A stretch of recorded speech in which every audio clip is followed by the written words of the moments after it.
ಎಲ್ರಿಗೂ ನಮಸ್ತೆ. ನಾನು ನಿಮ್ಮ ಗಿರೀಶ್ ಮಟ್ಟಣ್ಣವರ್. ಮೀಂಟುಗುಟ್ಟಿರುವ ಮೀಡಿಯಾಗಳು, ಕೆಲವೊಂದು ಯೂಟ್ಯೂಬ್ ಮಾಧ್ಯಮಗಳು ಸೌಜನ್ಯ ಕೇಸಿನ ಬಗ್ಗೆ ಹೋರಾಟ ಮಾಡ್ತಕ್ಕಂಥ ಮಹೇಶಣ್ಣನನ್ನು ನಿನ್ನೆ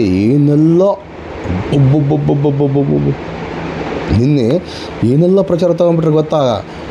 ಮಹೇಶಣ್ಣನಿಗೆ ಗಡೀಪಾರು ಆದೇಶ, ಸುಪ್ರೀಂ ಕೋರ್ಟಲ್ಲಿ ಅವರ ಅರ್ಜಿ ವಜಾಗೋಗ್ಬಿಟ್ಟಿದೆ. ಅವರು ಖಂಡಿತವಾಗಿ ಗಡೀಪಾರು ಆಗಲೇಬೇಕು, ಆಗ್ತಾರೆ. ಇನ್ನೇನು ಅವಾಗ ಇವಾಗ ಲೋ ಫಾರ್ಗಳ ಅದೇ ಧರ್ಮಸ್ಥಳದ ಕಾಮಂದ ಇಂದಿನ ದಿನ ಏನು ಮಾಡಿದ್ದಾನೆ ಸ್ವಲ್ಪ ನೋಡ್ರೋ.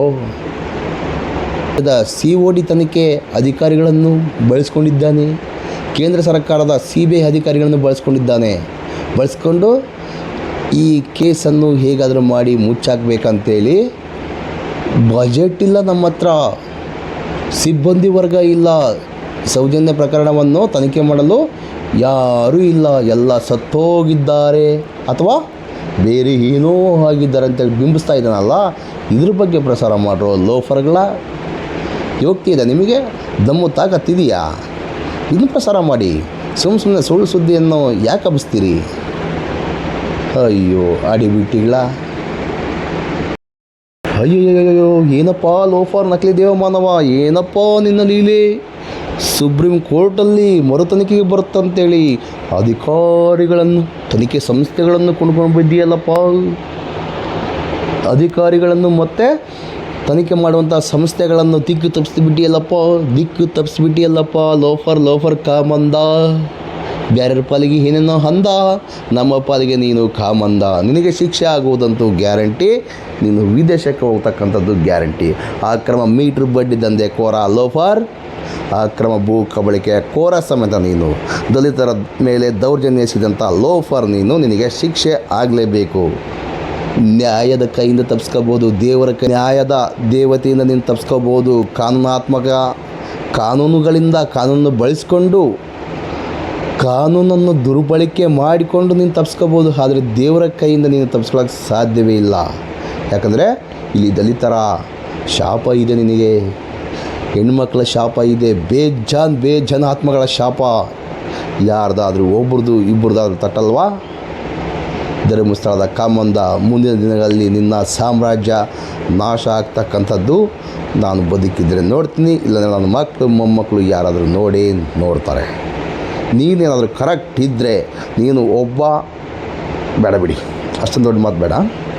ನೀನು ಕರೆಕ್ಟ್ ಇದ್ದರೆ, ನೀನು ಅದೇ ವಂಶಕ್ಕೆ ಸೇರಿದರೆ ನ್ಯಾಯವನ್ನು ಎತ್ತಿ ಇಡಿ, ನ್ಯಾಯವನ್ನು ಕೊಂದಾಕಬೇಡ. ಕಾಮಂದ, ನ್ಯಾಯವನ್ನು ಕೊಂದಾಕಬೇಡ. ಕಾನೂನು ಪ್ರಕಾರವಾಗಿ ಶಿಕ್ಷೆ ಅನುಭವಿಸು. ಇಲ್ಲ ಅಂದರೆ ಏನು ಮಾಡೋಕ್ಕಾಗಲ್ಲ. ನೀನು ಬೇರೆ ಕಡೆಯಿಂದ ಬಂದವನು, ಅಂದರೆ ಬೇರೆಯವರಿಗೆ ಅಷ್ಟೇ, ಮತ್ತೆಂತ ಇಲ್ಲ.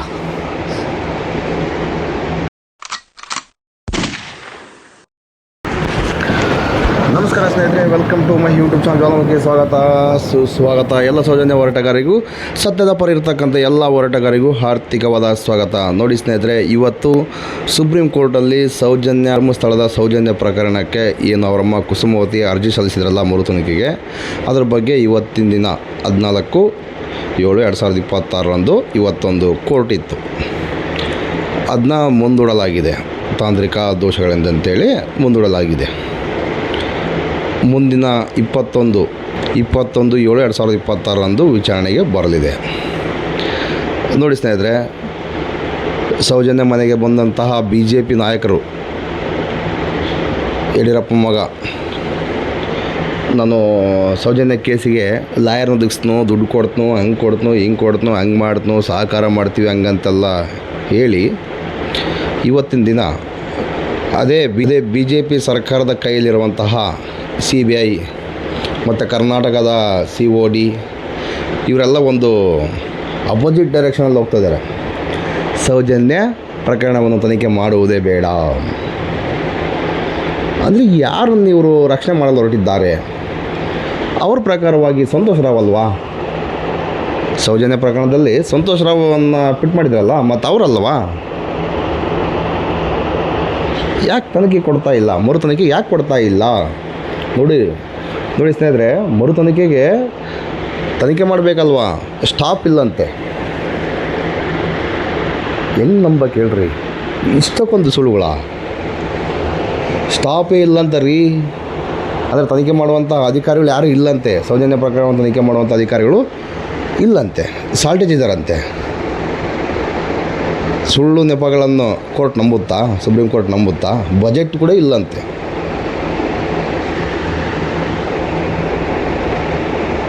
ಅಲ್ಲ ರೀ, ಅವ್ರ ಪ್ರಕಾರವಾಗಿ ಸಂತೋಷ್ ರಾವ್ ಅಲ್ವಾ, ಬಲವಾದ ಸಾಕ್ಷಿಗಳು ಅವ್ರ ಹತ್ರ ಇದಾವಲ್ಲ.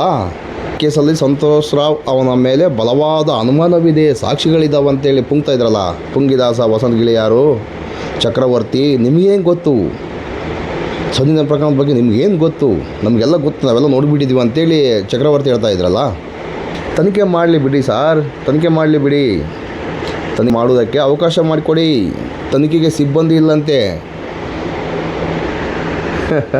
ಏನು ಹೇಳ್ಬೇಕು ಹೇಳ್ರಿ ಇವ್ರಿಗೆ? ಅಲ್ಲ ರೀ, ಚಿಕ್ಕ ವಿಚಾರಕ್ಕೆ SIT ರಚನೆ. ಯಾರು 300 ಕೋಟಿ 400 ಕೋಟಿ ತಿಂದಾರಂತೇಳಿ SIT ರಚನೆ ಮಾಡಿ ಇಲ್ಲಿದೆಲ್ಲ ತೆಗಿತಾ ಇದ್ದಾರಲ್ಲ. ಪಾಪ ಸೌಜನ್ಯ ಹೆಣ್ಮಗಳು, ಪಾಪದ ಹೆಣ್ಣು ಸೌಜನ್ಯ ಎಂಬ ಕೂಸು ಆ ಹುಡುಗಿ ಮೇಲೆ ಅತ್ಯಾಚಾರ ಆಗಿ ಈಗ 14 ವರ್ಷ ಆಯ್ತು ಬಂತು. 13-14 ವರ್ಷಗಳಾದರೂ ಸಮೇತ ಆ ಹುಡುಗಿ ನ್ಯಾಯ ಇಲ್ಲ ಅಂದರೆ ಹೆಂಗೆ ರೀ? ಆ ಕ್ರೂರಿಗಳು ಒಂದು 4-5 ಜನ ಯಾವ ಥರ ಬೇಕೋ ಆ ಥರ ಉಪಯೋಗಿಸ್ಕೊಂಡು ಅವಳ ಮರಮಂಗಕ್ಕೆ 6 ಇಂಚು ಮಣ್ಣು ತುರುಕಿ ಆ ಲೋಫರ್ಗಳಲ್ಲಿ ಎಸೆದು ಹೋಗಿರ್ತಕ್ಕಂಥದ್ದು. CBI ಸಮೇತ ಅವತ್ತು ಹೇಳಿತ್ತು, ಸಂತೋಷ್ ರಾವ್ ನಿರಪರಾಧಿ ಇದರಲ್ಲಿಲ್ಲ, ಇನ್ನು 3-4 ಜನ ಇದ್ದಾರೆ, ಅವ್ರನ್ನ ತನಿಖೆ ಮಾಡಬೇಕಂತೇಳಿ ಹೇಳಿರ್ತಕ್ಕಂಥದ್ದು. ಆದರೆ ಇವತ್ತಿನ ದಿನ ಅದೇ CBI ಮರು ತನಿಖೆ ಮಾಡಲಿಕ್ಕಾಗೋದಿಲ್ಲ, COD ಸಮೇತ ಮರು ತನಿಖೆ ಮಾಡೋಕ್ಕಾಗೋದಿಲ್ಲ, ಅವಕಾಶ ಕೊಡಬೇಡಿ ಅಂತೇಳಿ ಅರ್ಜಿ ಹಾಕ್ಕೊಂಡಿದೆ. ಎಲ್ಲೈತ್ರಿ ನ್ಯಾಯ? ಅಂದರೆ ಏನಾಗ್ತಾಯಿದೆ ಅಂದರೆ ನಮ್ಮ ಧರ್ಮಸ್ಥಳದ ದಣಿ ಅಷ್ಟೊಂದು ಪವರ್ಫುಲ್ಲ. ಸರ್ಕಾರವನ್ನು ಸಮೇತ ಅಲ್ಲಾಡಿಸ್ತಾ ಇದ್ದಾನೆ.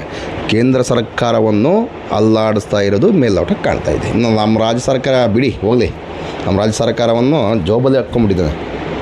ಅವ್ನಿಗೆ ಯಾವಾಗ ಬೇಕೋ ಅವಾಗ ಹಿಂಗೆ ಇಟ್ಕೊಂಬೋದು, ನೋಡೋದು ಹಿಂಗೆ ಇಟ್ಕೊಂಬೋದು. ಅವ್ನು ಯಾವ ಜಾಬಲ್ಲಿ ತಿರುಗ್ತಾನೋ ಆ ಜಾಬಲ್ಲಿ ಸುಮ್ಮನೆ ಸರ್ಕಾರ ಇರಬೇಕು, ಹಂಗೆ ಕಾಣ್ತಾ ಇದೆ. 2 ತನಿಖೆ ಸಂಸ್ಥೆಗಳು, COD CBI ಇಬ್ಬರು ಸಮೇತ ಹೋಗಿದ್ದಾರೆ, ಆಫೀಲ್ ಹೋಗಿದ್ದಾರೆ. ಮರು ತನಿಖೆಗೆ ಆದೇಶ ಕೊಡಬೇಡಿ ಅಂತ ಸುಪ್ರೀಂ ಕೋರ್ಟಿಗೆ ಹೋಗಿದ್ದಾರೆ. ಅಂದರೆ ನ್ಯಾಯ ಬೇಡವಾ? ಅಂದರೆ ಇದರಲ್ಲೇ ಗೊತ್ತಾಗುತ್ತೆ ಸ್ನೇಹಿತರೆ ನಿಮಗೆಲ್ಲ. ಇದನ್ನ ಅರ್ಥ ಮಾಡ್ಕೊಳ್ಳಿ. ಇದರ ಹಿಂದೆ ಇರ್ತಕ್ಕಂಥವ್ರು ಯಾರು, ಇದರಲ್ಲಿ ಅತ್ಯಾಚಾರಗಳು ಯಾರಿರ್ಬೋದು? ನಮ್ಮಂಥವ್ರು, ನಿಮ್ಮಂಥವ್ರು ಸಾಮಾನ್ಯ ಜನರು ಏನಾದರೂ ಇದ್ದಿದ್ರೆ ಇಷ್ಟೊತ್ತಿ ಗಲ್ಲಿಗೆರೆಸ್ತಿದ್ರು, ಇಲ್ಲಾಂದರೆ ಧರ್ಮಸ್ಥಳದಲ್ಲಿ ಬೀದಿಯಲ್ಲಿ ಅಟ್ಟಾಡಿಸ್ಕೊಂಡು ಎಲ್ಲ ಬಿಚ್ಚಿ, ಚಡ್ಡಿ ಬಿಚ್ಚಿ ಗಜ್ಮ ಮಾಡ್ತಾಯಿದ್ರು. ಆದರೆ ಇಲ್ಲಿ ದೊಡ್ಡವರ ಫ್ಯಾಮಿಲಿ ಇರ್ತಕ್ಕಂಥದ್ದು ಮೇಲ್ನೋಟಕ್ಕೆ ಕಾಣ್ತಾ ಇದೆ. ಅದಕ್ಕೋಸ್ಕರನೇ ಈ ಥರ ತನಿಖೆ ಸಂಸ್ಥೆಗಳನ್ನು ದಿಕ್ಕು ತಪ್ಪಿಸುವಂಥ ಕೆಲಸ ಮಾಡ್ತಿದ್ದಾರೆ. ತನಿಖೆ ಸಂಸ್ಥೆಗಳನ್ನು ಯೂಸ್ ಮಾಡಿಕೊಂಡು ಸುಪ್ರೀಂ ಕೋರ್ಟ್ಗೆ ಈ ಥರ ಹೋಗ್ತಕ್ಕಂಥದ್ದು. ಆದರೆ ಏನೇ ಆಗಲಿ, ಮುಂದಿನ ದಿನಗಳಲ್ಲಿ 21/7/2026 ಏನಾಗುತ್ತೆ ಕಾದು ನೋಡೋಣ. ನಾವೆಲ್ಲ ಇವತ್ತು ಅಮಾವಾಸ್ಯೆಯ ದಿನ ನೋಡಿ ಸ್ನೇಹಿತರೆ, ಇವತ್ತು ನಾನು ಅಮಾವಾಸ್ಯೆ ಗಾಣೆಘಾಟ ಮಾಯಮ್ಗೆ ಹೋಗಿ ಕೈ ಮುಗಿದು ಸೌಜನ್ಯಳಿಗೆ ಅನ್ಯಾಯ ಆಗಿರತಕ್ಕಂಥದ್ದು ಸತ್ಯ, ಆ ಕೂಸಿಗೆ ನ್ಯಾಯ ಬೇಕಂತೇಳಿ ಪೂಜೆ ಪುರಸ್ಕಾರ ಎಲ್ಲ ಮಾಡಿಸ್ಕೊಂಡು ಬಂದಿದ್ದೆ. ಆದರೆ ಇವತ್ತಿನ ದಿನ ಅಂದರೆ ಈ ಕೇಸಿನ ಬಿದ್ದು ಹೋಗಿಲ್ಲ, ಅಂದರೆ ಈ ಕೇಸು ಇಲ್ಲಿಗೆ ರದ್ದು ಮಾಡಿಲ್ಲ. ಮುಂದಿನ ದಿನಗಳಲ್ಲಿ ತನಿಖೆಗೆ ಬರುವಂಥ ಅವಕಾಶವಿದೆ. ಗಾಣೆಗಟ್ಟೆ ಮಾಯಮ್ಮ ಪವರ್ಫುಲ್ ಮಾಯಮ್ಮ. ಆ ಮಾಯಮ್ಮನ ಹತ್ರ ಬೇಡಿಕೆ ಬಂದಿದ್ದಿಷ್ಟೇ, 4 ಜನಕ್ಕೆ ಒಳ್ಳೇದು ಮಾಡುವಂಥ ಶಕ್ತಿ ಕೊಡಮ್ಮ, ಅನ್ಯಾಯ ಆಗಿರ್ತಕ್ಕಂಥವ್ರಿಗೆ ನ್ಯಾಯ ಕೊಡಿಸಮ್ಮ. ಅದರಲ್ಲಿ ನಮ್ಮ ಸೌಜನ್ಯ ಬರೀ ಒಬ್ಬಳೇ ಅಲ್ಲಮ್ಮ, ಬೇಜಾನಾಗಿದ್ದಾರೆ. ಇಂಥವ್ರಿಗೆಲ್ಲ ನ್ಯಾಯ ಕೊಡಿಸುವಂಥ ಕೆಲಸ ಮಾಡು, ಅತ್ಯಾಚಾರಿಗಳಿಗೆ ಶಿಕ್ಷೆ ಕೊಡುವಂಥ ಕೆಲಸ ಮಾಡಮ್ಮಂತ ಕೇಳ್ಕೊಂಬಂದಿದ್ದೀನಿ. ಮುಂದಿನ ದಿನಗಳಲ್ಲಿ ಆದರೂ ಆಗಬಹುದು, ಎಲ್ಲ ದೈವಿಚ್ಛೆ. ಇಲ್ಲಿಯವರೆಗೂ ಗಾಣೆಘಟ್ಟ ಮಾಯಮ್ಮನ ಹತ್ರ ನಡ್ಕೊಂಡು ಬಂದಿರತಕ್ಕಂಥ ಎಲ್ಲ ನಡ್ಕೊಂಡು ಆ ದೇವಸ್ಥಾನಕ್ಕೆ ನಡ್ಕೊಂಡು ಬಂದಿರತಕ್ಕಂಥ ಎಲ್ಲ ಭಕ್ತಾದರಿಗೆ ಒಳ್ಳೆಯದಾಗಿದೆ, ನಮಗೂ ಸಹ ಒಳ್ಳೆಯದಾಗಿದೆ. ಅದಕ್ಕೋಸ್ಕರನೇ ಈ ವಿಚಾರವನ್ನಿಟ್ಟುಕೊಂಡು ಅಲ್ಲಿಗೆ ಹೋಗಿ ಕೇಳ್ಕೊಂಬಂದಿದ್ದೆ. ಮುಂದಿನ ದಿನಗಳಲ್ಲಿ ಏನಾಗುತ್ತೋ ಕಾದು ನೋಡೋಣ. ಗಾಣೆಘಾಟೆ ಮಾಯಮ್ಮ ಕಂಡುಬಿಟ್ರೆ ಧರ್ಮಸ್ಥಳದ ಕಾಮಂದರು ಉಡಿಸಾಗುವುದಂತೂ ಸತ್ಯ. ಅಣ್ಣಪ್ಪ ಸ್ವಾಮಿ, ಮಂಜುನಾಥ ಸ್ವಾಮಿ ಇವರು ಕಣ್ಣು ಬಿಟ್ಟರೆ ಸಮೇತ ಉಡಿಸಾಕ್ತಾರೆ. ಆದರೆ ಬಾಂಗ್ಲೆಗೂಡದಲ್ಲಿ ಏನೋ ಸಿಕ್ಕಿದೆಯಲ್ಲ ಚಿಕ್ಕ ಮಕ್ಕಳದು, ಆ ಥರ ಮಾಟ ಮಂತ್ರ ಮಾಡಿ ದೇವ್ರಿಗೆ ಸಮೇತ ಇವರು ಕಣ್ಣು ಕಟ್ಟುವಂಥ ಕೆಲಸ ಮಾಡ್ತಾ ಇರೋದು ಮೇಲ್ನೋಟ ಕಾಣ್ತಾ ಇದೆ. ಅದೇನದು ಏನು ಬಿಟ್ಟರೆ ನನಗಂತೂ ಗೊತ್ತಿಲ್ಲ. ಸತ್ಯ ಹೊರಗೆ ಬಂದೇ ಬರುತ್ತೆ. ಇದರಲ್ಲೇ ಗೊತ್ತಾಗುತ್ತಲ್ಲ ಸ್ನೇಹಿತರೆ, ನಿಮಗೆಲ್ಲ ಗೊತ್ತಾಗಲ್ವಾ ಇವರ ಪ್ರಭಾವ ಹೇಗಿದೆ, ಧರ್ಮಸ್ಥಳದ ದಣಿಗಳ ಪ್ರಭಾವ ಹೇಗಿದೆ, ನಮ್ಮಂಥವರ ಪಾಡೆಂಗೆ, ಬಡವರ ಪಾಡೆಂಗೆ. ನ್ಯಾಯ ಬೇಡವಾ? ನ್ಯಾಯ ಕೇಳೋದು ತಪ್ಪ? ಕೇಳಿದರೆ ಹಿಂದೂ ಧರ್ಮದ ಮಂಜುನಾಥ ಸ್ವಾಮಿಗೆ ಧಕ್ಕೆ. ನೋಡಿ, ಇದಕ್ಕೆಲ್ಲ ಆಟಾಡಿಸ್ತಕ್ಕಂಥದ್ದು ಯಾರು? ಬೇರೆ ಏನೋ ಒಂದು ಕಾರಣ ಕೊಟ್ಟು ನಾವು ಒದ್ಕೊಂತಿದ್ವಿ. ಆದರೆ ಇವ್ರು ಏನು ಕೊಡ್ತಕ್ಕಂಥದ್ದು? ಬಜೆಟ್ ಇಲ್ಲಂತೆ, ಅಧಿಕಾರಿಗಳ ಕೊರತೆ ಇದೆಯಂತೆ, ಸಿಬ್ಬಂದಿ ಕೊರತೆ ಇದೆಯಂತೆ. ಏನು ಮಾಡೋಕ್ಕಾಗೋದಿಲ್ಲ ಸ್ನೇಹಿತರೆ. ಮುಂದಿನ ದಿನಗಳಲ್ಲಿ ಏನಾಗುತ್ತೋ ಕಾದು ನೋಡೋಣ. ಇದ್ರ ಬಗ್ಗೆ, ಸೌಜನ್ಯ ಕೇಸಿನ ಬಗ್ಗೆ ಮತ್ತು ನಮ್ಮ ಮಹೇಶಣ್ಣ, ಜನನಾಯಕ ಮಹೇಶಣ್ಣನ ಬಗ್ಗೆ ನಮ್ಮ ಗಿರೀಶ್ ಸರ್ ಹೇಳಿರ್ತಕ್ಕಂಥ ವಿಡಿಯೋ ಆಗ್ತದೆ, ದಯವಿಟ್ಟು ನೋಡ್ಕೊಂಬನ್ನಿ. ನಿಮಗೆಲ್ಲ ಗೊತ್ತಾಗುತ್ತೆ ಧರ್ಮಸ್ಥಳದ ಕಾಮಂದಿರುಗಳು ಎಷ್ಟು ವಿಚಿತ್ರವಾಗಿ ಕೆಲಸ ಮಾಡ್ತಿದ್ದಾರೆ ಎಂಬುದರ ಬಗ್ಗೆ ನಿಮಗೆ ಗೊತ್ತಾಗುತ್ತೆ. ಅಕ್ರಮ ಮೀಟ್ರ್ ಬಡ್ಡಿ ದಂಧೆಕೋರ ಲೋಫರ್ ನಕಲಿ ದೇವಮಾನವನ ಮುಖವನ್ನು ಬಯಲು ಮಾಡಿದ್ದೇವೆ. ತಿಳ್ಕೊಂಬನ್ನಿ, ಅದನ್ನ ನೀವು ತಿಳ್ಕೊಳ್ಳಿ. ನಮಸ್ಕಾರ. ಈಗ ವಿಡಿಯೋ ಆಗ್ತದೆ, ದಯವಿಟ್ಟು ನೋಡಿ. ಎಲ್ರಿಗೂ ನಮಸ್ತೆ. ನಾನು ನಿಮ್ಮ ಗಿರೀಶ್ ಮಟ್ಟಣ್ಣವರ್. ಇವತ್ತು 14ನೇ ತಾರೀಕು ಜುಲೈ ತಿಂಗಳು ದೆಹಲಿಯ ಮಾನ್ಯ ಸರ್ವೋಚ್ಚ ನ್ಯಾಯಾಲಯದಲ್ಲಿ ಸೌಜನ್ಯ ಪ್ರಕರಣಕ್ಕೆ ಸಂಬಂಧಪಟ್ಟಂತೆ ತಾಯಿ ಕುಸುಮಾವತಿ ಅವರು ಸಲ್ಲಿಸಿದಂತಹ ಸ್ಪೆಷಲ್ ಲೀವ್ ಪಿಟಿಷನ್ SLPಯ ಅರ್ಜಿ ವಿಚಾರಣೆ, ಸೌಜನ್ಯ ಪ್ರಕರಣ ಮರು ತನಿಖೆ ಆಗಬೇಕು ಅಂತ ಏನು SLPಯನ್ನ ತಾಯಿ ಕುಸುಮಾವತಿ ಅವರು ಸಲ್ಲಿಸಿದ್ರು, ಅದರ ವಿಚಾರಣೆ ಇತ್ತು. ಆದರೆ ತಾಂತ್ರಿಕ ಕಾರಣಗಳಿಂದ ಇವತ್ತಿನ ಈ ವಿಚಾರಣೆಯನ್ನ 21ನೇ ತಾರೀಕು ಜುಲೈ ತಿಂಗಳು ಅಂದರೆ ಮುಂದಿನ ಮಂಗಳವಾರ ಅದನ್ನ ಮುಂದೂಡಿದ್ದಾರೆ. ಇದು ಈ ಒಂದು ಅಪ್ಡೇಟ್ ನಮ್ಮ ಎಲ್ಲ ಸೌಜನ್ಯ ಹೋರಾಟಗಾರರಿಗೆ ಮತ್ತು ನ್ಯಾಯಕ್ಕಾಗಿ ಪ್ರಾರ್ಥನೆ ಮಾಡ್ತಾ ಇರ್ತಕ್ಕಂತಹ ಪ್ರತಿಯೊಬ್ಬರ ಗಮನಕ್ಕೂ ಇರಲಿ ಅಂತ ಹೇಳಿ ಈ ಅಪ್ಡೇಟ್ ಅನ್ನ ನಾನು ಕೊಡ್ತಾ ಇದ್ದೇನೆ. ಇದರಲ್ಲಿ ಎಲ್ಲರೂ ಗಮನಕ್ಕೆ ತರುವುದು ಏನಂತ ಹೇಳಿದ್ರೆ, ಎಷ್ಟೋ ಜನ ರಾಜಕೀಯ ನಾಯಕರು ಪೇಪರ್ನಲ್ಲಿ, ಟಿವಿನಲ್ಲಿ ಅಡ್ವರ್ಟೈಸ್ಮೆಂಟ್ ಕೊಡ್ತಿರ್ತಾರೆ. ನಾವು ಜನರ ಪರವಾಗಿದ್ದೇವೆ, ಪ್ರಜೆಗಳ ಪರವಾಗಿದ್ದೇವೆ, ಜನರ ಸುರಕ್ಷತೆಗೋಸ್ಕರ ಇದ್ದೇವೆ, ಹೆಣ್ಣು ಮಕ್ಕಳ ಸುರಕ್ಷತೆಗೋಸ್ಕರ ಇದ್ದೇವೆ, ನಾವು ಧರ್ಮ ರಕ್ಷಕರು ಅಂತ ಏನೇನೋ ಬರ್ಕೋತಾರಲ್ಲ. ಆನಂತರ ಸೌಜನ್ಯ ಮನೆಗೆ ಹೋಗಿ ರಾಜ್ಯಾಧ್ಯಕ್ಷರು ಬಿಜೆಪಿ ವಿಜೇಂದ್ರ ಅವರು ಹೇಳಿದ್ರು, ನೀವು ಸುಪ್ರೀಂ ಕೋರ್ಟಿಗೆ ಹೋಗಿ ಫೀಸ್ ನಾವು ಕೊಡ್ತೇವೆ, ಲಾಯರ್ ನಾವು ಕೊಡ್ತೇವೆ, ನ್ಯಾಯಕ್ಕೋಸ್ಕರ ನಾವು ಹೆಲ್ಪ್ ಮಾಡ್ತೀವಿ ಅಂತ ಏನೇನೋ ಹೇಳಿದ್ರಲ್ಲ. ಇವರು ಹೆಲ್ಪ್ ಮಾಡೋದು ಹೋಗ್ಲಿ ಇವ್ರ ಮುಸುಡಿಗೆ.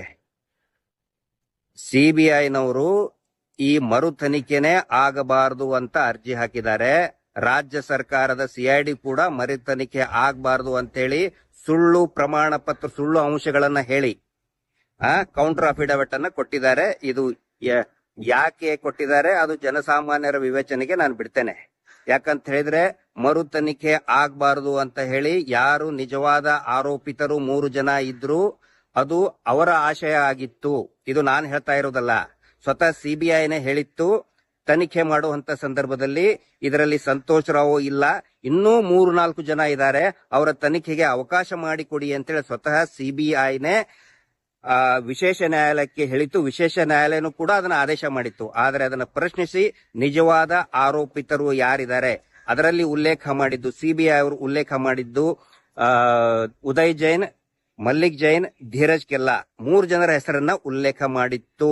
ಆದರೆ ಇವತ್ತು ಅದೇ CBI ತನಿಖೆ ಮಾಡುವುದು ಬೇಡ, ಕೆಲವೊಂದಿಷ್ಟು ಪಾಯಿಂಟ್ ಗಳನ್ನ ನೋಡಿದ್ರೆ ನಗೆಪಾಟ್ಲಿ ಆಗುತ್ತೆ, ಆಶ್ಚರ್ಯ ಅನಿಸುತ್ತೆ, ಆಘಾತ ಆಗುತ್ತೆ. CBI ಬರೆಯುತ್ತೆ ಮರು ತನಿಖೆ ಮಾಡಿದಿರೋದಕ್ಕೆ ಸ್ಟಾಫ್ ಕೊರತೆ ಆಗುತ್ತೆ, ಬಜೆಟ್ ಇಲ್ಲ ಅನ್ನುವಂತಹ ಬಹಳ ಅಸಹ್ಯಕರವಾದಂತಹ ಪಾಯಿಂಟ್ ಗಳನ್ನ ಹಾಕಿ ಮರು ತನಿಖೆ ಮಾಡಬಾರದು ಅಂತೇಳಿ ಅನೇಕ ಸುಳ್ಳು ಮಾಹಿತಿಗಳನ್ನ CBIನೂ ಕೂಡ ಕೊಟ್ಟಿದೆ, ಕೇಂದ್ರ ಸರ್ಕಾರದ್ದು, ರಾಜ್ಯ ಸರ್ಕಾರದ CIDನೂ ಕೂಡ ಕೊಟ್ಟಿದೆ. ಅದರ ಬಗ್ಗೆ ಮುಂದಿನ ದಿನಗಳಲ್ಲಿ ನಾವು ವಿಶ್ಲೇಷಣೆ ಮಾಡಿ ಹೇಳ್ತೇನೆ. ಇಷ್ಟು ಗಮನ ನಮ್ಮ ಎಲ್ಲ ಸ್ನೇಹಿತರ ಗಮನಕ್ಕೆ, ಸೌಜನ್ಯ ಹೋರಾಟಗಾರರ ಗಮನಕ್ಕೆ ಇರಲಿ. ಮತ್ತೆ ನಿನ್ನೆ ನಮ್ಮ ಹೋರಾಟದ ನಾಯಕರಾದಂತಹ, ಆಧಾರ ಸ್ತಂಭವರಾದಂತಹ ಮಹೇಶ್ ಶೆಟ್ಟಿ ತಿಮರೋಡಿ ಅವರ ಅರ್ಜಿ ಗಡಿಪಾರಿನ ಅರ್ಜಿ ವಿಚಾರಣೆ ತಿರಸ್ಕಾರ ಮಾಡುವಂತ ಸುಳ್ಳು ಅಪಪ್ರಚಾರ ಮಾಡ್ತಾ ಇದ್ದಾರೆ. ನೋಡಿ, ಯಾವುದೇ ನ್ಯಾಯಾಲಯ ಅದರ ಆದೇಶ ಇರಬಹುದು, ನಿರ್ದೇಶನ ಇರಬಹುದು, ಆ ಆದೇಶಗಳನ್ನ ನಿರ್ದೇಶಗಳನ್ನ ತಿರುಚಿ ಅಪಪ್ರಚಾರ ಮಾಡುದು ಕೂಡ ತಪ್ಪಾಗುತ್ತೆ. ನಿನ್ನೆ ಹೇಳಿದ್ದು ತಿರಸ್ಕಾರ ಮಾಡಿಲ್ಲ, ಅಪಿಲೇಟ್ ಅಥಾರಿಟಿ ಕನ್ಸರ್ನ್ಡ್ ಅಥಾರಿಟಿಗೆ ಸೂಕ್ತ ಪ್ರಾಧಿಕಾರಕ್ಕೆ ನೀವು ಅರ್ಜಿ ಸಲ್ಲಿಸಿ ಅಲ್ಲಿ ರಿಲೀಫ್ ತಗೊಳ್ಳಿ ಅಂತ ಹೇಳಿದ್ದಾರೆ. ಅದನ್ನ ತಿರಸ್ಕಾರ ಮಾಡಿಬಿಡ್ತು ಅಂತ ಹೇಳಿ ಆನಂತರ SIT ತನಿಖೆಗೂ ಮತ್ತು ಮಹೇಶ್ ಶೆಟ್ಟಿ ತಿಮರೋಡಿ ಅವರ ಗಡಿಪಾರಕ್ಕೆ ಲಿಂಕ್ ಮಾಡಕ್ ನೋಡ್ತಾ ಇದ್ದಾರೆ. ಒಂದು ನಾನು ಎಲ್ಲರ ಗಮನಕ್ಕೆ ನಾನು ತರ್ತಾ ಇದ್ದೀನಿ, ಮಹೇಶ್ ಶೆಟ್ಟಿ ತಿಮರೋಡಿ ಅವರ ಗಡಿಪಾರು ಅವರು ಉಲ್ಲೇಖ ಮಾಡಿದ್ದು 2012ಕ್ಕಿಂತ ಮುಂಚೆ ಮಹೇಶ್ ಶೆಟ್ಟಿ ತಿಮರೋಡಿ ಅವರ ಮೇಲೆ ಏನು ಕೇಸ್ಗಳಾಗಿದ್ದು ಅಂದ್ರೆ ಸೌಜನ್ಯ ಪ್ರಕರಣಕ್ಕಿಂತ ಮುಂಚೆ ಏನು ಅವರ ಮೇಲೆ ಪ್ರಕರಣ ದಾಖಲಾಗಿತ್ತು, ಅದರ ಆಧಾರದ ಮೇಲೆ ಇವರು ಒಂದು ಒತ್ತಡ ತಂದು ಗಡಿಪಾರು ಆದೇಶವನ್ನ ಮಾಡಿದ್ದಾರೆ. ಆದ್ರೆ ಸೌಜನ್ಯ ಪ್ರಕರಣಕ್ಕೂ ಆಗ್ಲಿ SIT ತನಿಖೆಗಾಗ್ಲಿ ಮಹೇಶ್ ಶೆಟ್ಟಿ ತಿಮರೋಡಿ ಅವರ ಗಡಿಪಾರಿಗೆ ಯಾವುದೇ ಸಂಬಂಧವೂ ಕೂಡ ಇಲ್ಲ. ಇದು ಸಾರ್ವಜನಿಕರಿಗೆ ಭೀತಿ ಮೂಡಿಸುವಂತಹ ಮತ್ತು ಹೋರಾಟಗಾರರಿಗೆ ಭೀತಿ ಮೂಡಿಸುವಂತಹ ಒಂದು ಷಡ್ಯಂತ್ರ ಆಗಿದೆ. ಮಾನ್ಯ ಸುಪ್ರೀಂ ಕೋರ್ಟ್ ತಿರಸ್ಕಾರ ಮಾಡಿಲ್ಲ, ಸೂಕ್ತ ಪ್ರಾಧಿಕಾರಕ್ಕೆ ಹೋಗಿ ಅಂತ ಹೇಳಿದ್ದಾರೆ. ಇಷ್ಟು ಒಂದು ಮಾಹಿತಿ ತಮ್ಮೆಲ್ಲರ ಗಮನಕ್ಕೆ ಇರಲಿ ಅಂತ ಹೇಳಿ, ಮುಂದಿನ ಮಂಗಳವಾರ ಮತ್ತೆ ಸೌಜನ್ಯ ಮರುತನಿಖೆಯ ಪ್ರಕರಣದ ಮರುತನಿಖೆಯ ವಿಚಾರಣೆ ಇದೆ. ತಮ್ಮೆಲ್ಲರ ಆಶೀರ್ವಾದ, ಶುಭ ಹಾರೈಕೆ, ಪ್ರಾರ್ಥನೆ ಇರಲಿ. Justice for Soujanya. ನಮಸ್ತೆ.